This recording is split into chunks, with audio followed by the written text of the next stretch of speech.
Hello. अरे टपरीवर आलोय. कोणती सिगरेट पाहिजे तुला? भावा, दोस्तीवर मुतलास रे तू.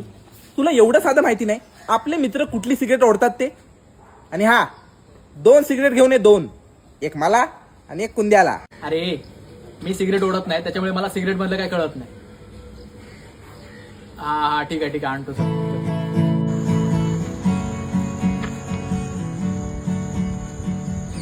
अरे कुठे निघालास? तुझीच वाट बघतेय केव्हापासून.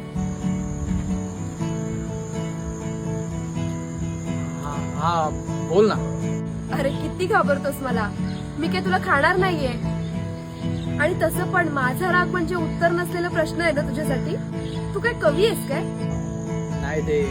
आणि ती काल भेटलेली खरंच तुझी बहीण होती की खोटी बहीण? अरे खरंच माझी बहीण होती, माझी बारकी बहीण. आई शपथ. खरं का? हो. एक मिनिट, माझ्या आईला फोन लावून देऊ काय? आता माझ्या आईसोबत माझी बहीण आहे. एक मिनिट, माझ्या आईला फोन लावतो. बरं लाव कॉल. बघू दे तरी तुझी आई कशी बोलते ते. हॅलो आई, मी साक्षी बोलते. तुमचा मुलगा ज्या कॉलेजमध्ये शिकतो ना त्याच कॉलेजमध्ये मी सुद्धा शिकते. अहो पण तुमचा मुलगा कॉलेजमध्ये शिकायला नाही येतो, पोरी बघायला येतो. माझ्या डोक्याला नुसता ताप करून ठेवलाय त्याने. अख्ख्या कॉलेजभर माझी बदनामी करून ठेवलीये. 10 वेळा सांगून सुद्धा त्याला ऐकायचंच नाहीये. नुसता माझ्या मागे. मला त्रास होतो या सगळ्याचा. सॉरी, पण तुमचा मुलगा मला प्रचंड त्रास देतोय. आणि हे जर असंच सुरू राहिलं ना तर मला माहित नाही त्याचे परिणाम काय होतील. आणि हो, तुम्ही त्याच्या शिक्षणासाठी लावलेले पैसे तो सिगरेट फुकण्यात घालवतोय.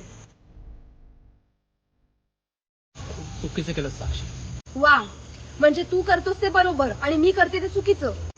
माझ्या आईला खोटं का सांगितलंस मी सिगरेट ओढतो म्हणून? मी खोटं बोलतेय? मी खोटं बोलतेय? हे काय आहे मग?